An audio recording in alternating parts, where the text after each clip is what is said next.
삶을 바꾸는 예수님의 한마디, 8번째 시간입니다. 너희는 세상의 빛이라, 너희는 세상의 소금이라. 직업에 대한 이야기, 삶의 현장에 대한 이야기를 잠시 나누고자 합니다. 여러분, 우리가 나무를 이렇게 보면요, 눈에 보이는 것은 나무의 줄기와 나무의 이파리와 열매죠. 그러나 그 안에 보이지 않는 뿌리가 있다는 걸 알죠. 뿌리가 튼튼하면 저 그림처럼 튼튼한 나무가 서 있는 것이고, 나무가 힘이 없으면 아이고 저 뿌리가 시원찮겠구나라고 우리가 상상을 해볼 수가 있습니다. 마찬가지로 우리 신앙도 그런 것 같아요. 우리의 신앙도 우리의 삶의 모습을 딱 보면 저분이 신앙이 아주 튼튼한 분이구나, 믿음이 좋은 분이구나. 근데 그렇지 않을 수도 있겠죠. 하는 모습을 보면서 교회를 다니긴 다니는데 믿음이 좀 위태위태하네, 그럴 수 있어요. 여러분, 교회에 나오는 모습이 아니라, 교회는 다들 멀쩡하죠. 다 점잖은 모습이죠. 다른 나머지 우리의 삶의 영역에서 여러분들이 어떻게 비치느냐. 우리의 삶의 영역이라고 하는 것은 세 가지의 영역이 있어요. 첫째는 가족이죠. 여러분, 가족. 제일 소수지만 2명인 가족도 있고 3명, 4명, 5명 이상인 가정은 그렇게 많지 않은 것 같아요. 소수지만 내가 다 드러나는 거예요. 가족들, 가정에서 내가 어떤 모습이냐, 정말 좋은 남편, 아내냐, 아니면 그렇지 않느냐. 우리 신앙이 있지만 거기서 어떤 모습으로 내가 비춰지느냐. 문 열면 밖에 이웃들과의 관계 속에서 여러분이 과연 어떤 모습이냐. 정말 저분은 참 너무너무 좋아. 그런 모습인지, 아니면 대단히 이기적인 모습으로 비춰져 있는지. 또 여러분의 직업의 영역에서, 직장의 영역에서 매일 만나는 동료들, 일로 만나잖아요. 일 때문에 얽히죠. 근데 좋은 평가를 받는 사람이냐, 그렇지 않느냐에 따라서 우리의 신앙, 보이지 않는 뿌리와 같은 우리의 신앙이 어떤 모습인지를 알 수가 있는 것이죠. 여러분 스스로를 어떻게 생각하십니까? 뿌리가 튼튼하고 믿음이 있고 보여지는 모습도 아주 좋은, 믿음이 좋은 분으로 여러분 주변에 있는 사람들에게 그렇게 인식이 되십니까? 아니면 사람들이 나를 뭐라고 그럴까? 두려움에 혹시 있습니까? 오늘 말씀은 이런 직업 윤리에 대해서 제가 잠깐 말씀을 나누고자 합니다. 우리 함께 같이 16절 말씀을 함께 읽겠습니다. 시작. 이같이 너희 빛이 사람 앞에 비치게 하여 그들로 너희 착한 행실을 보고 하늘에 계신 너희 아버지께 영광을 돌리게 하라. 아멘. 너희의 그 착한 행실, 삶에서, 가정뿐만이 아니라 직장에서, 사회에서 그 행실을 보고 하늘에 계신 너희 아버지께 영광을 돌리게 하라. 이야, 저 사람 예수님 잘 믿는 사람이네, 훌륭한 사람이네. 그렇게 된다면 그러면 우리의 신앙이 아주 좋다고 하는 거예요. 자, 그러면 우리의 삶의 영역을 한번 생각해 봅시다. 여러분 직장에서 열심히 일하시죠? 먼저 일이란 뭘까요? 일을 꼭 해야 될까요? 아니면 안 할 수 없을까요? 성경에서 뭐라고 이야기할까요? 이런 말씀이 있어요. 일하기 싫은 자, 그 다음 뭐예요? 먹지도 말라. 여러분 일하기 싫으세요? 그러면 먹지 말아야 돼요. 먹고 싶거든 살아가려면 열심히 일하라는 거예요. 이 노동이라고 하는 것, 일이라고 하는 것은 당연히 해야 되는 거예요. 이것은 의무이자 하나님께서 우리에게 주신 축복이기도 합니다. 이건 창조의 원리예요. 창세기에 보니까 이런 말씀이 있어요. 창세기 2장 15절 말씀 함께 읽겠습니다. 여호와 하나님이 그 사람을 이끌어 에덴 동산에 두어 그것을 경작하며 지키게 하시고. 아멘. 에덴 동산에 아담과 하와를 불렀는데 거기서 뭘 하겠다고요? 경작하며. 근데 아직 타락하기 전이에요. 에덴 동산에 있을 때도 경작을 해야 되는 거예요. 경작이라는 말 뭔지 아시죠? 열심히 농사를 지으라는 거예요. 야, 여러분 에덴 동산에도 농사를 짓습니다. 천국 가서 놀고 먹을 생각하시면 안 돼요. 천국 가서도 아마 일이 있을 거예요.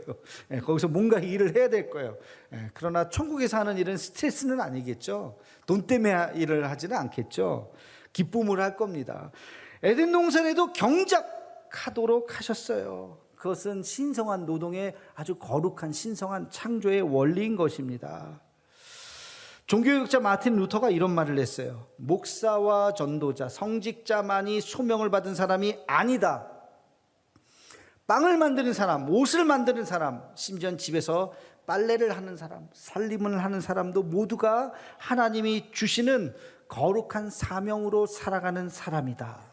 그래서 마틴 루터가 뭐라고 얘기했냐면 너희들 모두가 다 제사장이다.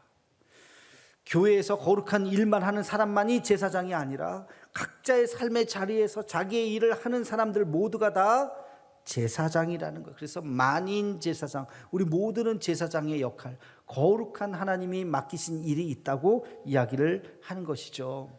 하나님께서 우리에게 빵을 주시지만 완제품을 주시는 게 아니에요.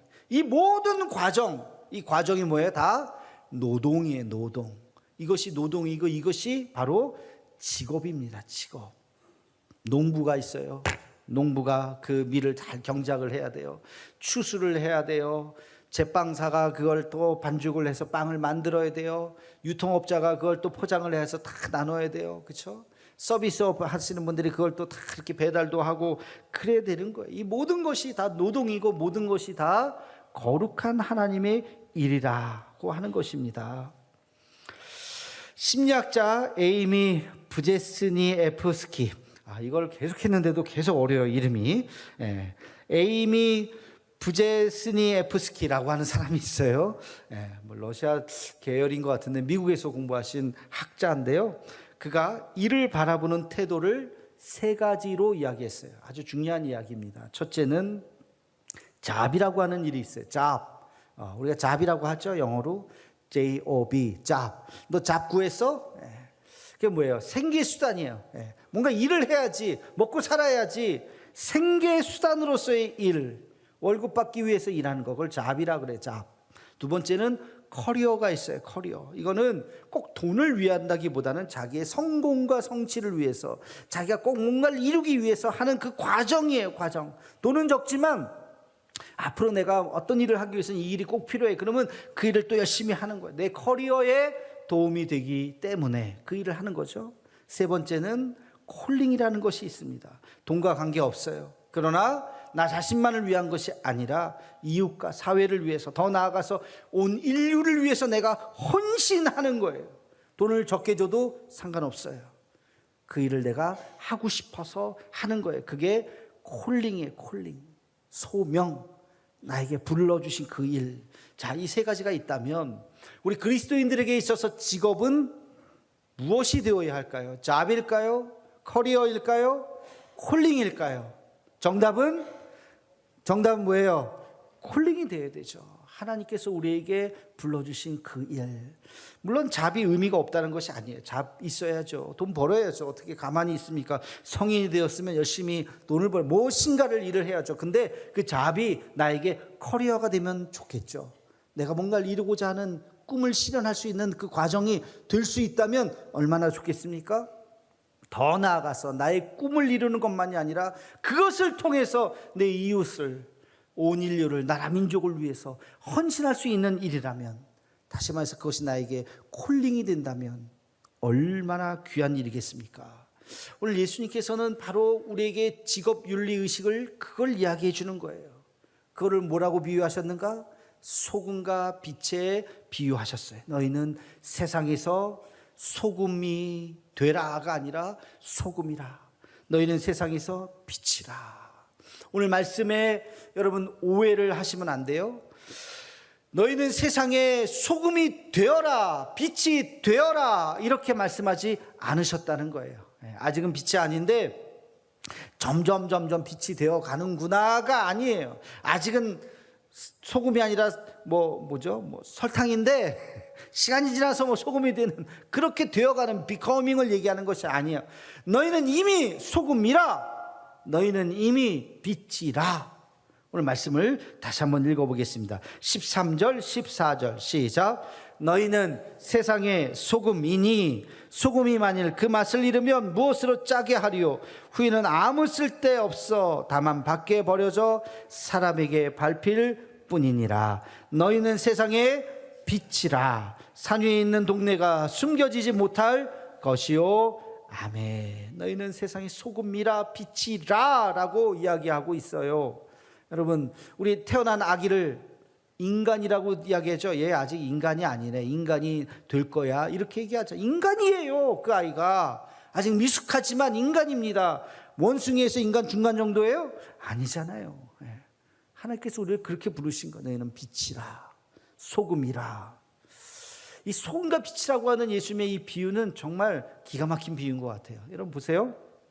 소금은 뭐죠? 냉장고가 없었던 시절 유일한 방부제예요. 소금 없이는 고기도 생선도 며칠을 버티지 못하고 다 썩어집니다. 그림을 띄워주셔야 돼요. 이쪽에서. 소금은 보이지 않게 스며들어서 부패를 막는 거예요. 그리고 스스로 녹아져 없어짐으로 맛을 내는 거예요. 소금이 그대로 있으면 맛이 나요? 안 나죠. 소금을 집어넣으면 싹 사라져야 돼요. 소금이 있는지 먹어봐야 알아요. 눈으로는 알 수가 없어요. 그게 소금이에요. 너희는 세상의 소금이라. 없어진다는 거예요. 보이지 않는다는 거예요. 그러나 그 영향력은 느껴지는 거예요. 썩지 않거든요, 소금이 있으면. 반대로 빛이라고 이야기하십니다. 빛은 뭐예요? 빛은 숨어 있으면 안 돼요. 등잔 밑에 있으면 빛이 안 나요. 등잔 위에 딱 얹어져야 빛이 환하게 드러나는 거예요. 심지어는 점점 빛이 위로 올라가야 돼요. 그래야 환하죠. 지금도 등이 다 위에 있잖아요. 위에 있으니까 여기가 환하잖아요. 그렇죠? 너희는 그렇게 세상에서 빛이라는 거예요. 빛이 드러나야 된다는 거예요. 그래야 세상을 환하게 비출 수 있다는 거예요. 이 두 가지의 비유, 너희는 세상의 소금이다, 너희는 세상의 빛이다. 교회 안에서도 그런 것 같아요. 교회 안에서도 소금처럼. 어제 누군가는 토요일 아침에 이 자리에서 열심히 청소를 하셨어요. 누군지 아세요? 잘 모르시죠? 소금같이 헌신하시는 분이에요. 소금같이. 오늘 맛있는 식사 한 끼를 하기 위해서 어제 누군가는 장을 보러 죽도시장까지 갔다 왔어요. 누군지 아세요? 잘 모르시죠? 소금같이 살아가는 거예요. 교회를 섬기는 것도. 빛으로 살아가는 사람들도 물론 있겠죠. 교회에서는 어쩌면 제가 그런 모습일지도 모르겠어요. 여러분 저만 보니까. 그러나 저도 스트레스가 많습니다. 저의 모든 동선을 다 얘기해야 되고 말하고 싶지 않은 것까지도 막 얘기해야 되고. 그러나 중요한 것은 소금이나 빛이나 어떠한 삶을 살아간다 할지라도, 여기 계신 분 중에 회사 사장님 계실지도 몰라요. 그러면 그분은 빛이에요. 연예인들이 기부 열심히 하니까 와, 기부 이렇게 하더라, 우리도 하자. 그게 빛이죠. 빛. 빛이 드러나니까 사람들이 환하게 비춰지는 거예요. 여기서부터가 중요한 것입니다. 소금으로 살던 빛으로 살던 우리에게 중요한 윤리의식이라고 하는 것이 있더라. 직업윤리라고 하는 것이 있더라. 오늘 말씀에서 그것을 이야기하고 있습니다. 공통적으로 우리가 모두가 가져야 될 것, 첫 번째는 성실과 정직함이라는 거예요. 성실함과 정직함이 우리에게 있어야 됩니다. 어떤 일을 하든지, 여러분이 어떤 직업을 가졌든지 그 일에서 성실하게 정직하게 그 일을 해야 한다는 것이죠. 성경에 나오는 대표적인 사람이 있습니다. 누굴까요? 바로 제일 밑바닥에서부터 제일 위에까지 올라간 사람, 요셉과 다니엘이에요. 그렇죠? 요셉과 다니엘. 제일 밑바닥에서 삶을 살다가 제일 위에까지 올라간 사람. 이들의 공통점이 있습니다. 바로 성실하고 정직했다는 거예요. 자기 일에 최선을 다했다는 거예요. 요셉의 성실함을 우리는 잘 알고, 어디를 갔든지 불평하지 않았어요. 불만하지 않았어요. 최선을 다했어요. 그래서 그 자리까지 갈 수 있었던 것이죠. 다니엘도 마찬가지입니다. 얼마나 정치적인 암투가 많았는지. 그래서 성경에 보니까 다니엘을 흠잡으려고 어떤 사람이 따라다녀요. 다니엘에 뭐 흠이 없을까? 근데 성경에 한 줄이 나옵니다. 아무 허물도 찾지 못하였고. 다니엘에 대해서 그렇게 흠을 잡으려고 그랬는데 아무 허물도 잡지 못했던 다니엘. 기업을 운영하신다면 정말 깨끗하게 운영을 해야 돼요. 최근에 이런 기사가 있더라고요.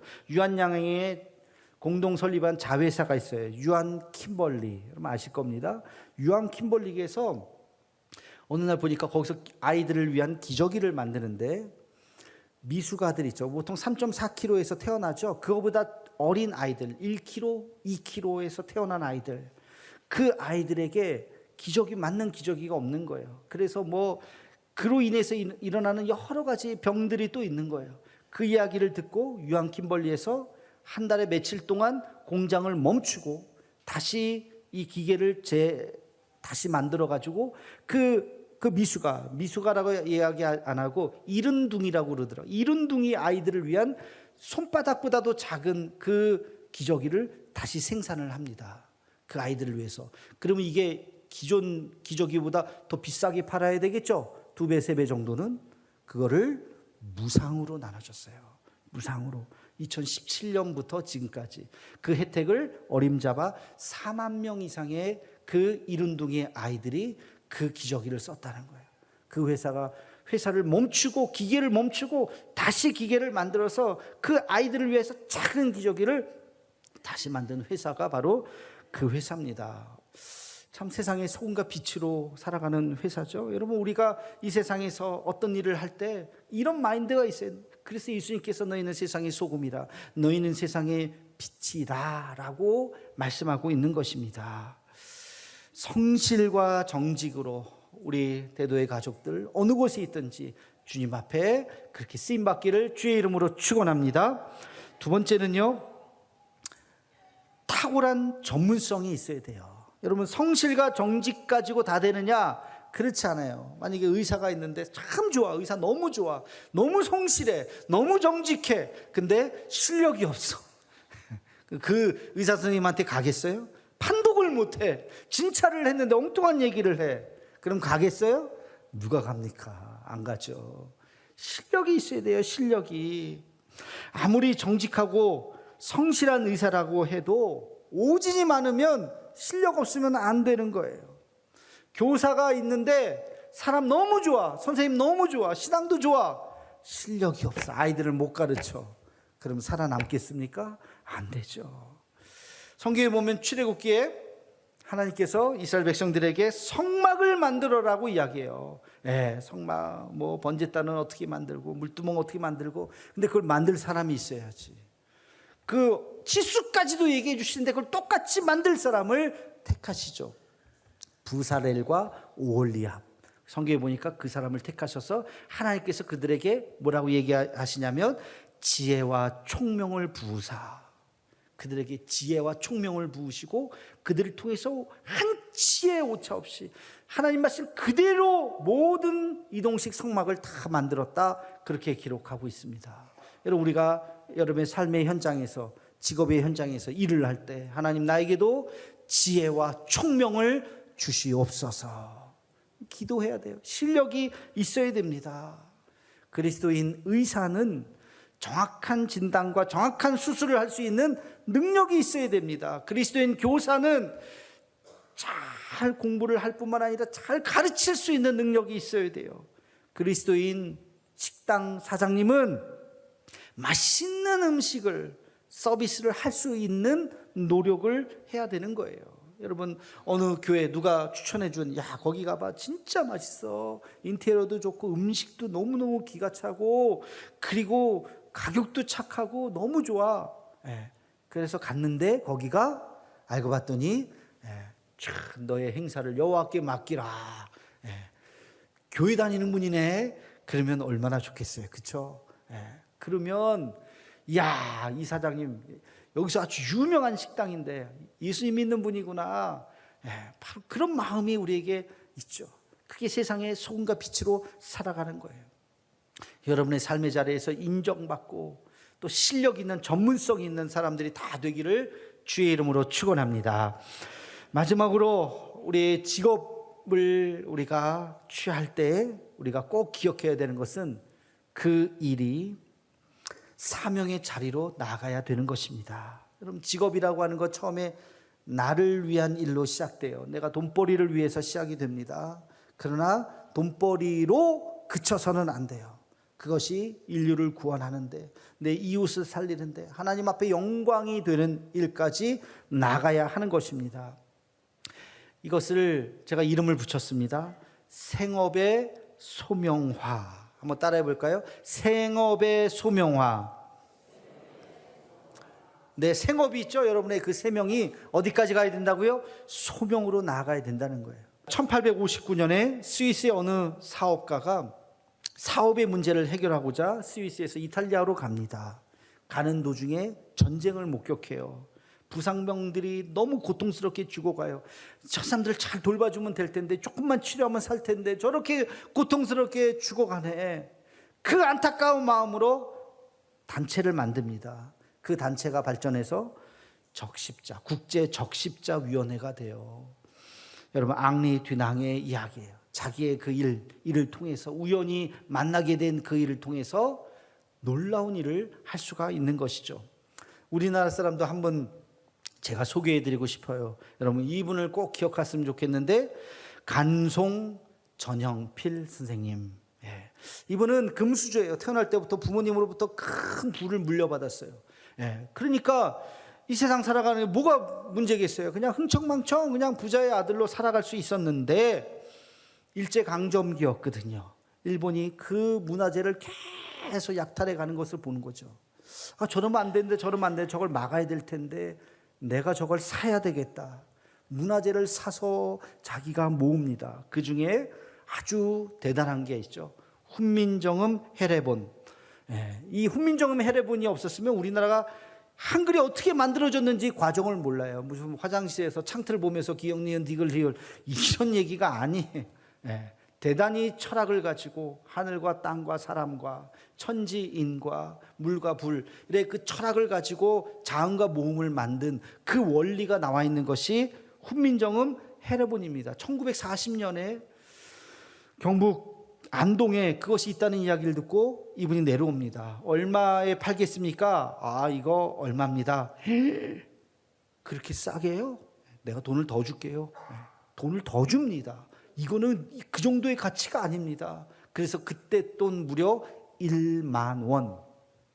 1만 원이면요, 서울에, 지금으로 치면 아파트 한 채일 텐데, 서울에 기와집 하나를 사는데 1,000원이었어요.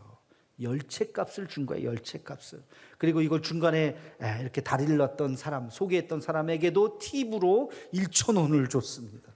11,000원에 그걸 샀어요. 그 해례본. 이게 이 종이잖아요. 이게 없어질까봐 6.25 동란에도 이걸 하나 가지고 목숨과 같이 지켰던, 그 자기의 모든 전 재산을 다 소진하면서 그 일을, 그 국보를 챙겼던 사람, 그분이 산 국보가 12점, 보물이 32점, 서울의 유형문화유산이 4점, 모두 48점이 기록되어 있다고 합니다. 그 외에도 굉장히 많아요. 문화재가. 이 어마어마한 문화재가 바로 우리의 옆에 대구의 간송미술관에 있는 거 아닙니까? 거기 아직까지 안 가신 분들은 반성하셔야 돼요. 가야 돼요. 거기 가서, 아, 간송 선생님이 어떤 분이신가, 어떤 문화재를 했는지 놀라운 게 너무너무 많습니다. 거기에 가보면 서울에도 있어요. 근데 대구에 있어요. 간송미술관. 1시간이면 가요. 여러분, 모든 사람이 그를 비난했어요. 그 쓸데없는 거, 그 골동품 그거 다 버릴 만한 거 왜 사냐? 아니에요. 그분이 지킨 건 역사예요. 그분이 지킨 건 우리 민족의 정신인 것입니다. 우리 민족의 자존심인 거예요. 그분이 그걸 지켰기 때문에 우리의 문화유산이 이렇게 아름답게 지금까지도 남아있는 것이죠. 여러분, 우리의 생업으로 시작합니다. 돈벌이를 시작합니다. 그러나 그것이 하나님의 이름으로, 하나님 안에서 거룩한 주님의 사명이 되기를 주의 이름으로 축원합니다. 어떤 일이든지 빛으로 살 수도 있어요. 소금으로 살 수도 있어요. 그러나 우리 모두는 정직하고 진실해야 됩니다. 실력이 있고 전문성이 있어야 됩니다. 그리고 하나님 안에서 그것을 이룰 수가 있어야 하는 것입니다. 정직은 신뢰를 낳고 전문성은 유익을 낳습니다. 그러나 소명은 변화를 낳습니다. 여러분의 생업이 사명이 되는 놀라운 은혜가 있기를 주님의 이름으로 축원합니다.